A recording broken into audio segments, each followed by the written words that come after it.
തെറ്റുകൾ നമുക്ക് തിരുത്തി കൊടുക്കാം, പക്ഷേ തെറ്റിദ്ധാരണ നമുക്ക് തിരുത്താൻ കഴിഞ്ഞെന്ന് വരില്ല. എത്ര വാസ്തവമാണ്.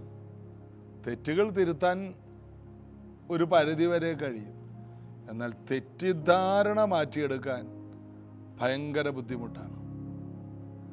സമൂഹം മുഴുവൻ അങ്ങോട്ടും ഇങ്ങോട്ടും തെറ്റിദ്ധരിക്കാറുണ്ട്. നമുക്കൊരു ബുദ്ധിമുട്ട് വന്നാൽ അത് അവൻ്റെ ഇന്ന കാരണം കൊണ്ടാണ് എന്നൊരു ധാരണ മനുഷ്യർക്കുണ്ടാകും.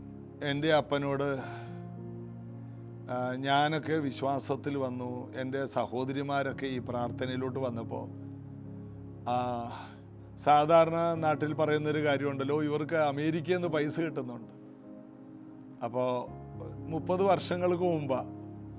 അപ്പോൾ എൻ്റെ അപ്പനോട് അവിടെ നിന്ന കുറേ സ്നേഹിതർ ഒരുമിച്ച് നിന്നിട്ട് ബന്ധുക്കളെ കൂടി നിന്നിട്ട് പറഞ്ഞു, ജോസഫേ, നിൻ്റെ വീട്ടിൽ ഓരോരുത്തർക്ക് 30,000 രൂപ വെച്ച് കിട്ടിയെന്ന് അറിഞ്ഞു. അന്ന് 1 സെൻറ്റ് ഭൂമിക്ക് 10,000 രൂപയേ ഉള്ളൂ. ഓർക്കണം, 5,000 തൊട്ട് 10,000 വരെ 1 സെൻറ്റ് ഭൂമിക്ക് ടൗണിലുള്ള സമയത്തുള്ള കാര്യമാണ്. അപ്പോൾ 30,000 രൂപ വെച്ച് നിങ്ങൾക്ക് വീട്ടിൽ ഓരോരുത്തർക്ക് കിട്ടിയെന്ന് അറിഞ്ഞു. സാധാരണ നമ്മൾ അതിന് പ്രതികരിക്കുന്നത് ഇങ്ങനെയാണ്, അയ്യോ അങ്ങനെ ഞങ്ങൾക്ക് കിട്ടിയിട്ടില്ല, അങ്ങനെ സംഭവമില്ല, ഇത് വെറുതെ പറയുന്നതാണെന്ന്. എന്നാൽ എൻ്റെ അപ്പൻ നേരെ വിപരീതം പറഞ്ഞു, ശരിയാ, ഞങ്ങളുടെ വീട്ടിലെല്ലാവർക്കും 30,000 രൂപ വെച്ച് കിട്ടി, എനിക്ക് 70,000 രൂപ തരാമെന്ന് പറഞ്ഞിരിക്കുകയാണ്. എൻ്റെ അപ്പൻ വളരെ രസികനായൊരു മനുഷ്യനാണ്.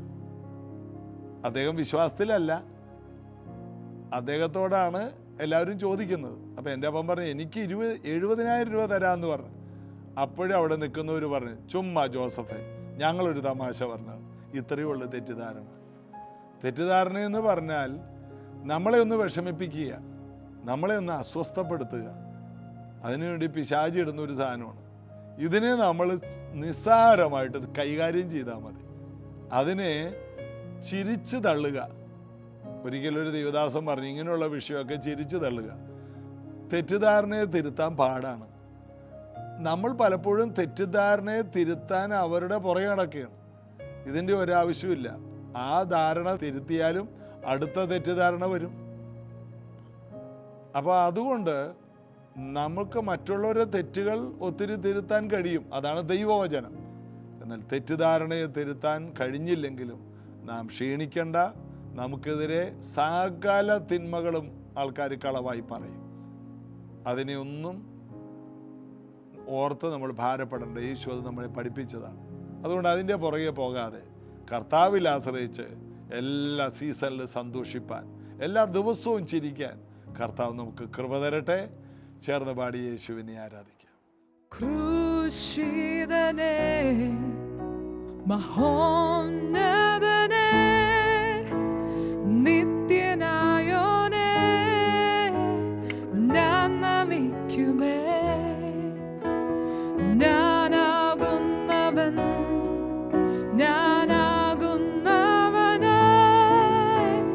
ഞാൻ സ്തുതിക്കുമേ. യേശുവിനെ നിൻ സാമീപ്യം യേശുനാഥാ, എന്നിൽ ജീവശ്വാസം നൽകും ദേവാ. ധന്യം നിന്നെ ധ്യാനിക്കുന്നീ നേരം യേശുവേ.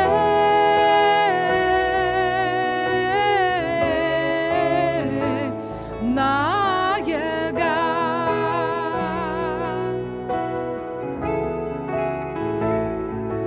യേശുവേ,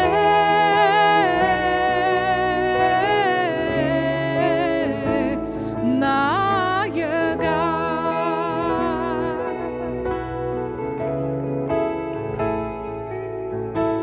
ക്രൂശിതനേ, മഹോന്നതനേ, നിത്യനായോനേ, ഞാൻ നമിക്കുമേ. ഞാനാകുന്നവൻ, ഞാനാകുന്നവനെ ഞാൻ സ്തുതിക്കുമേ. യേശുവിനെ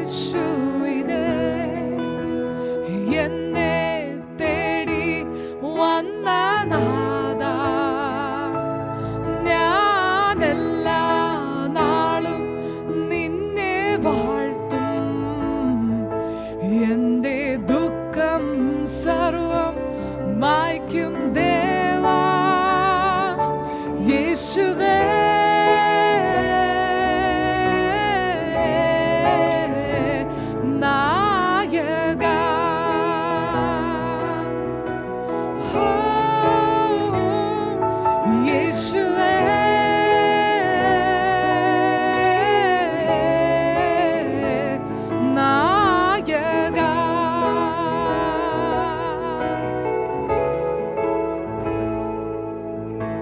ക്രൂശിതനേ മഹോന്നതനേ നിത്യനായോനേ ഞാൻ നമിക്കുമേ. ഞാനാകുന്നവൻ ഞാനാകുന്നവനെ ഞാൻ സ്തുതിക്കുമേ യേശുവിനെ. നിൻ വാഗ്ദത്തം നിത്യജീവൻ ഞാനും പ്രാപിക്കുവാൻ എന്നെ നിന്റെ ഉള്ളം കയ്യിൽ കാക്കും ആത്മനാഥ യേശുവേ.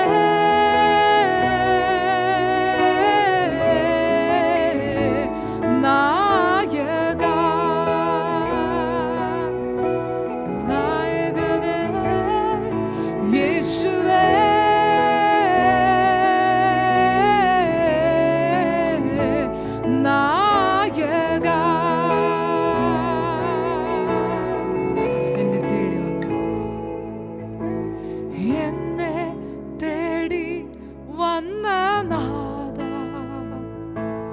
ഞാനെല്ലാ നാളും നിന്നെ വാഴ്ത്തും. എന്നെ തേടി വന്ന നാഥ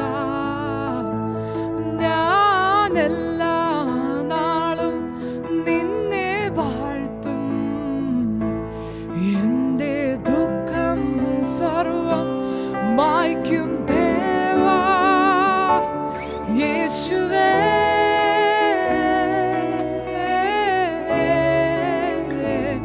നായകാ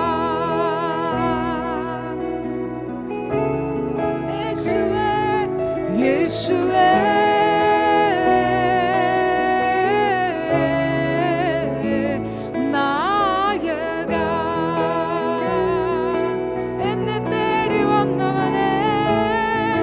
യേശുവേ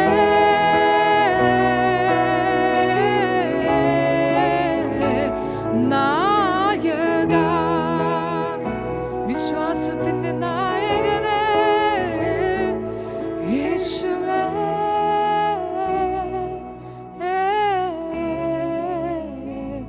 നായക.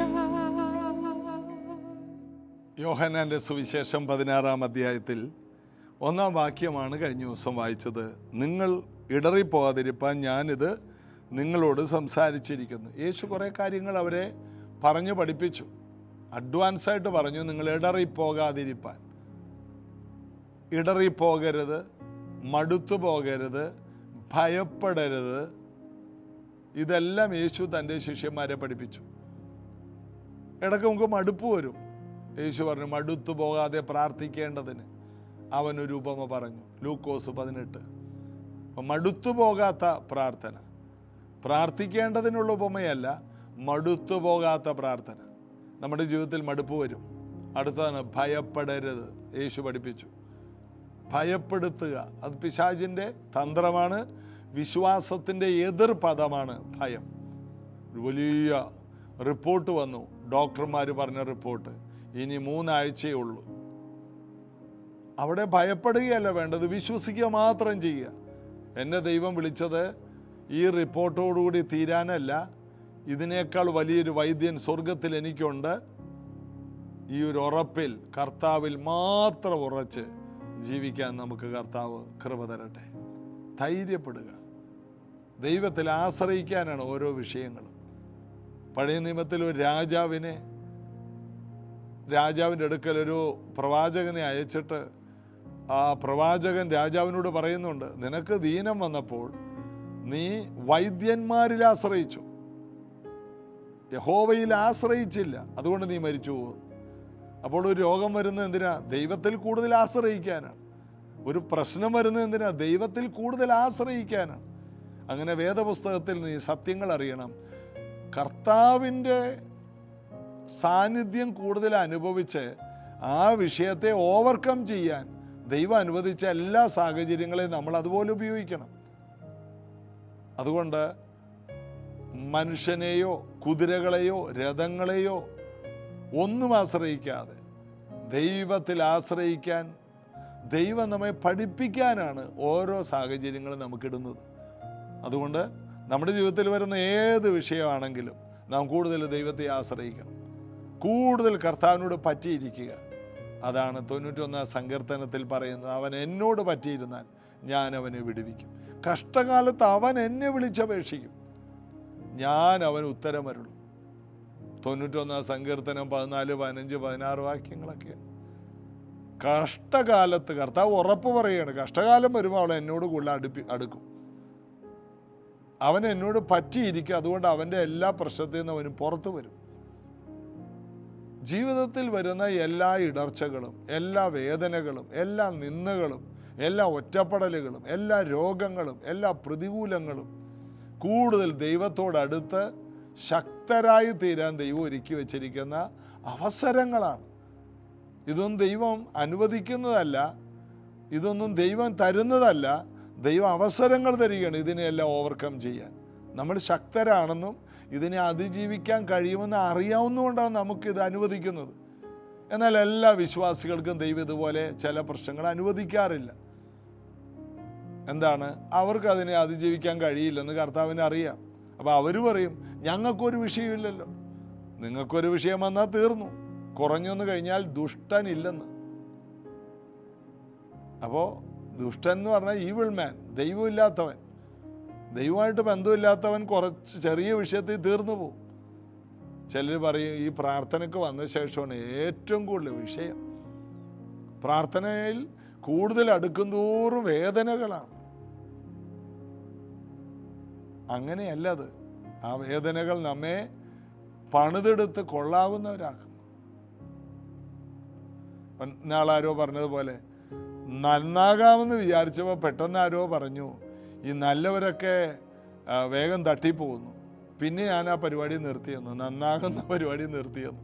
കാരണം നല്ലവരൊക്കെ വേഗം പോകുന്നു, തട്ടിപ്പോകുന്നു. എന്നാൽ ആര് പറഞ്ഞു അത്? സത്യമെന്ന് പറഞ്ഞാൽ എന്താണ്? കർത്താവിൽ ആശ്രയിക്കുന്ന ഒരാൾ ഒരിക്കലും ലജ്ജിച്ചു പോയില്ല.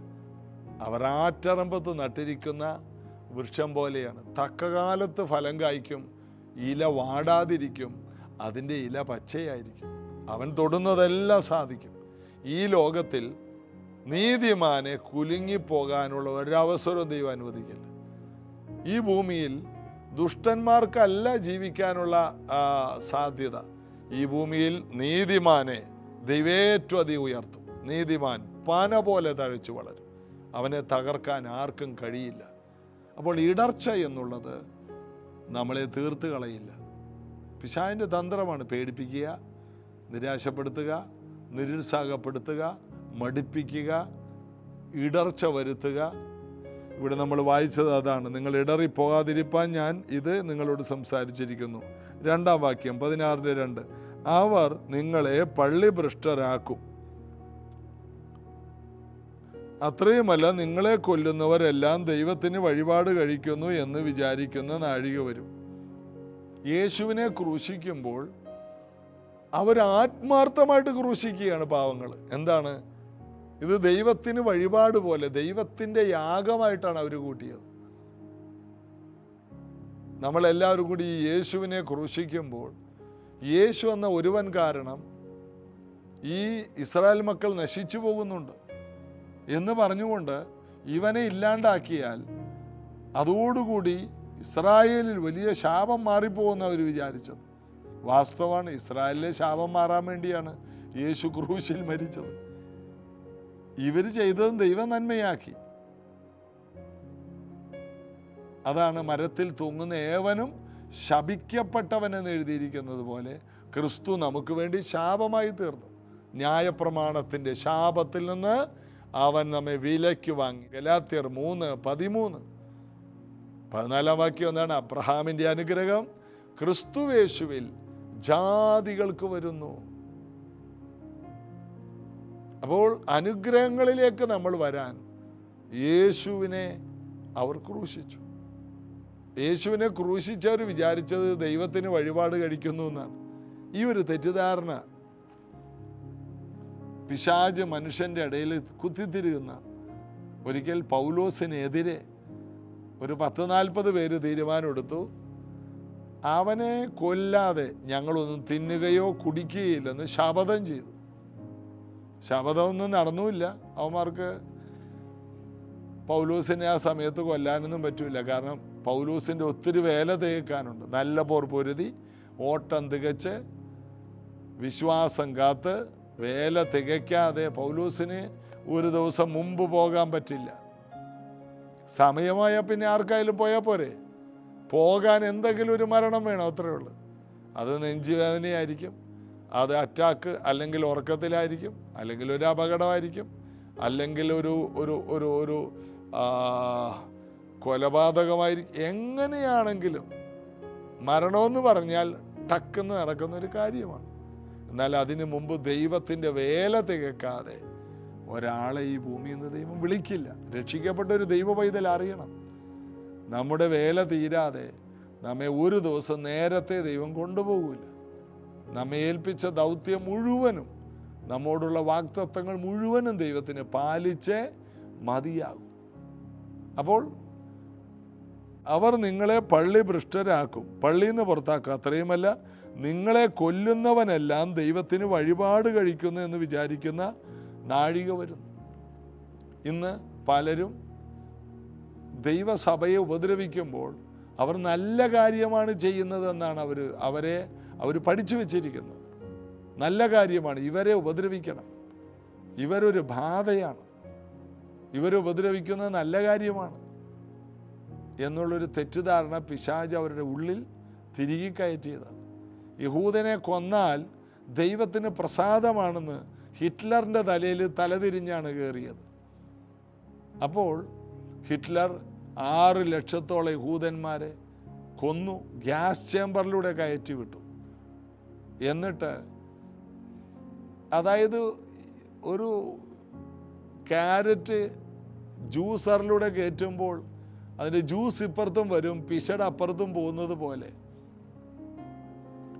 ഈ ഗ്യാസ് ചേമ്പറിലൂടെ കയറ്റി ഇവരുടെ ശരീരത്തെ അരച്ച് ഇവരുടെ മാംസവും രക്തവും കൂടി ഒന്നിച്ച് എല്ലും എല്ലാം കൂടി ചേർന്നൊരു വലിയ മെഷീനിലൂടെ അരച്ച് വീപ്പകളിലാക്കി ഇവരുടെ ഈ രക്തവും മാംസവും എല്ലാം ചേർന്ന ആ ലിക്വിഡ് വെക്കുകയാണ്. അതിൽ നിന്ന് നെയ്യ് വലിച്ചെടുത്ത് സോപ്പുണ്ടാക്കി നാസി പട്ടാളത്തിന് തോക്ക് വാങ്ങാൻ, ഇന്ധനങ്ങൾ വാങ്ങാൻ ഈ സോപ്പ് വിറ്റാണ് ഹിറ്റ്ലർ ധാരാളം ധനം ശേഖരിച്ചത്. 6 ലക്ഷം യഹൂദന്മാരുടെ ശരീരത്തിലെ നെയ്യ് കൊണ്ടുള്ള സോപ്പ്, ആ സോപ്പ് വിറ്റിട്ട് അദ്ദേഹം നാസി പട്ടാളത്തിന്, തൻ്റെ മിലിറ്ററിക്ക് ആയുധങ്ങൾ വാങ്ങിയെന്ന് ചരിത്രം പറയുക. അപ്പം അദ്ദേഹം ഓർത്ത് ഇത് നല്ല കാര്യമായിട്ടാണ്. ഇത്ര യഹൂദന്മാരെ കൊന്നല്ലോ. കാരണം എന്താ?